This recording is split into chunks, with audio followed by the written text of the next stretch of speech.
Hello everybody, this is my dirt cheap 2015 BMW F31 320D. When I first bought this car for just £3,000, there was loads of grumpy people in the comments saying there's nothing more expensive than a cheap BMW, but the truth is, other than the running issue, performance issue that I've had with this car since the day I bought it, it's been a really trusty steed, getting me and my wife from A to B when our other cars aren't working. That was until recently, when everything started going wrong with this car.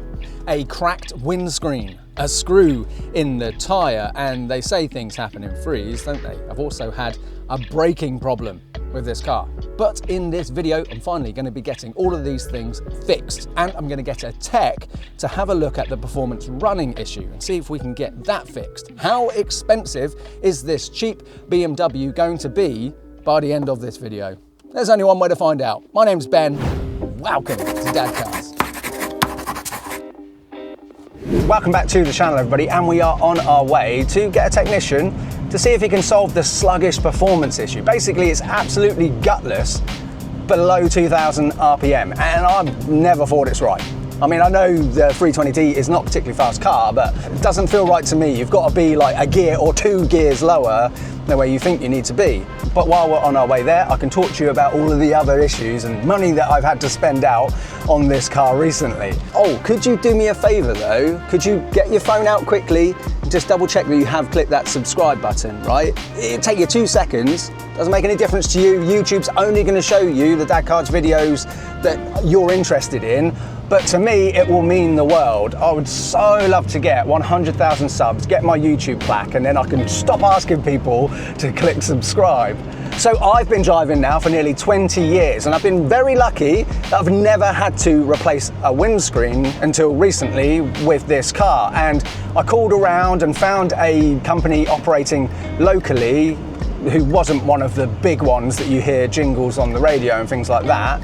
And they told me on the phone that they'd come to me, do it on the driveway, all in, fitted, including VAT, would be £288, which I don't know what you think, but to me, that's very, very reasonable indeed. I would love to hear actually from anybody watching who has in recent years replaced their windscreen, if they went through insurance.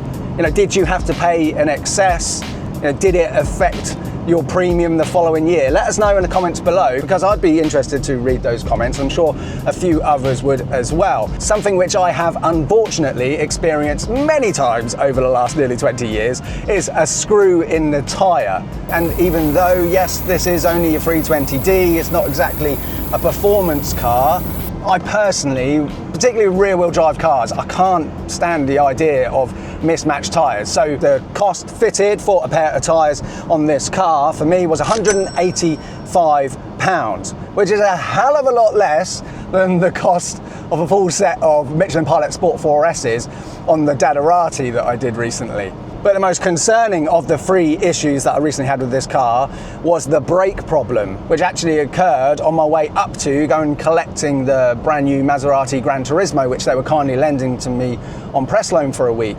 I was approaching the M25, I touched the brakes, and then I immediately had to do some corrective steering because the car was trying to take me off to the right. Now, because it wasn't too bad, it was only me in the car and traffic wasn't moving very fast on the M25 anyway, it wasn't far away from the destination.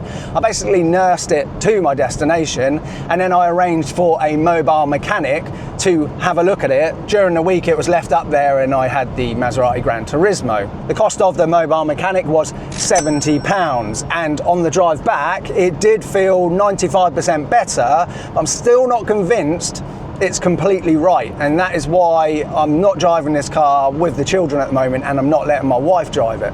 Yesterday, this car went in for its first MOT in my ownership, and it only failed on the washer jets. So I think they had to take a wheel off, take the wheel liner out, get the water jet bottle out, and then clean up the pump filter, and now it works perfectly. Got through the MOT, and the cost of the MOT was another £150. This is all starting to add up now, isn't it? Yeah, see, this is the thing. Now we're up to temperature, and I've been driving for a little while. I can feel a slight pull to the right on braking. So the brake issue is still not 100%. Which is why today I have bought the F31 to my friends over at Exotic and Supercar to see one of their technicians, Ben, to get the essential braking issue sorted, but also hopefully Ben can get to the bottom of our sluggish performance problem. Right, that one seems alright. Does your aircon work on this one? It doesn't. No. If only there was somebody that could regas it for me. I mean, well, if you ask us nicely. Yeah. The issue only actually presents itself after you've been driving for about 20 minutes, after it's up to temperature. Okay. So yeah, when it's all cold and you first start driving it seems fine. Yeah, okay, that could well be a caliper then, yeah, because normally it's more heat related when it's calipers. Once Okay. they've got some heat for them, that's when they start to stick. Yeah. So if it was the ABS pump, normally that's kind of something that would happen straight away because that's not really a heat related thing. Well, the pads are nice and evenly worn, so it's not like, again, another telltale sign of if you've got a sticky caliper, is one pad would be like really low versus the other side. But corner to corner, they seem okay.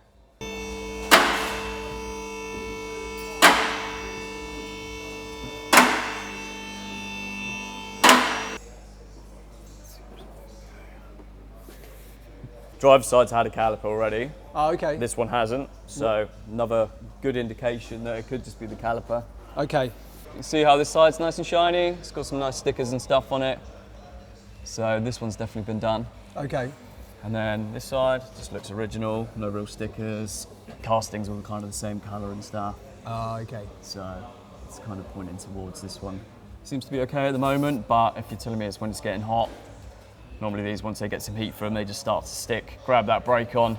I think for what it's worth, we'll get one of those on it. Yeah. Is that something that you think would be like on the shelf locally? Oh at the yeah, moment? we could get that. We could get that today. Yeah. Pads are good. Because they're just the poverty spec calipers, aren't they? Yeah, that's it. No big M Sport stuff on these, which is good. Yeah. All right, cool. Yeah. Apart from that, what I'll do quick, once we've got time, we'll buzz this cover off. We'll have a look where this exhaust is leaking from and where this rattle's coming from, and see if we can fix that as well. Thanks, Ben. No worries, mate. So we're missing some bolts on the DPF bracket. Oh, really? Yeah, it's fine. We'll have something here we can put on there. There's a bolt which should be up the top, which is missing that as well. So it's just being held on by the V-band clamp, which is shifted and blowing everywhere. So I'm going to get these in loose and adjust the V-band. So that's the issue then, is it? Well, it's not the issue, it's one of them. I think his EGR's playing up, which is why it's so gutless. So how many bolts are missing from the So DPF? we got one bolt up top and then two nuts here. Yeah. So both of these have come off, and then there's a bolt up the top, which I'm just getting in now. So pretty much the weight of the DPF's just relying on the front flange onto the turbo. Oh, wow. Which is why it's shifted and blowing all its gas out. So we'll reseal it up in a minute. They must have been out for a while, which is why it started blowing. And obviously you've probably aligned it better, and that's just gone back out again. Yeah. The clamp's trying to hold all the weight of the DPF.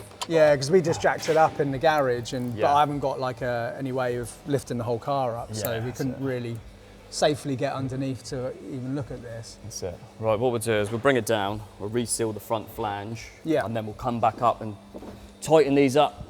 So you're not overly impressed with my temporary fix? I mean... You could be honest. Hey, at least it's not fully hanging off, eh? So it's still fine. Now this was a Friday afternoon of one of the hottest weeks on record, and finding a brake caliper was proving tough. It seemed most of the local suppliers were having a bit of a poet's day, but Ollie was on the case, and if I know anybody who can find a part when you need it, it's Ollie. Ollie, have you got good news, yeah? Good, no. 5 suppliers have said they haven't got it, but I have found one supplier that says they have got it, and you can go and pick it up. Okay, yeah. Oh, cool. Can I take the GR Yaris? Yeah. Yaris. Nice. Let's Thanks, go. Thanks, mate. It's never a bad day in the office when you get to drive a GR Yaris, is it? And the aircon is ice cold in here. I've actually reviewed this facelift GR Yaris, and if I remember, there'll be a link to the full Dadcars review in the description below. Oh God, potholes. You do not want to hit a pothole in this.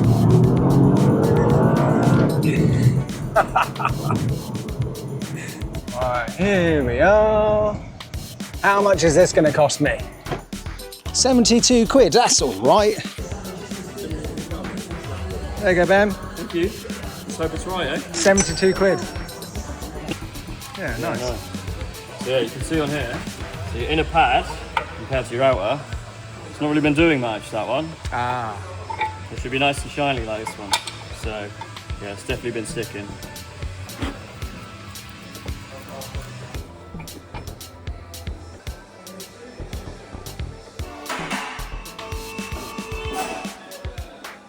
Oh, you feel that there? Oh.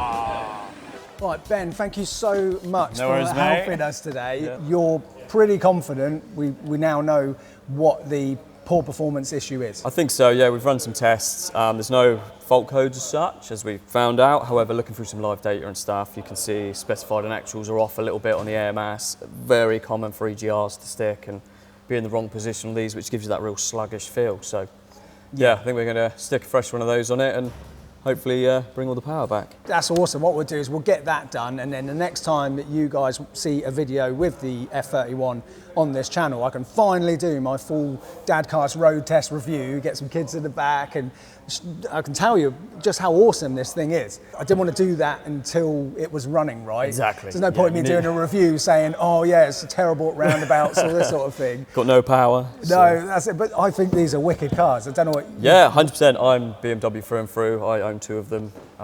So yeah, they're great things. And even when they do go wrong, they're not that expensive to fix. So not like your Porsches and your Maseratis, where unfortunately things are a bit more expensive. Yeah. On these things, it's cheap and everything's available, which is great. Exactly, yeah. I mean, that's I've sort of been saying throughout this video about realising, but yeah, it's the contrast of the Maserati stuff, like, you know, a couple of rear tyres and this, you know, 185 quid. To me, that's like, oh, that's not too bad. Brilliant. So we've done a bit of diagnostic work today, as well as, it's not just brake caliper, that's it. So probably a couple of hours worth of labour today. And then the aircon regas, is it £80 plus VAT that you guys charge here for that? Yeah. So I'll add it all up on screen. So the rough sort of bill for everything that I've had to spend out on this car. But to answer the question, I guess I started this video off with, people grumbling, going, there's no such thing as a cheap BMW.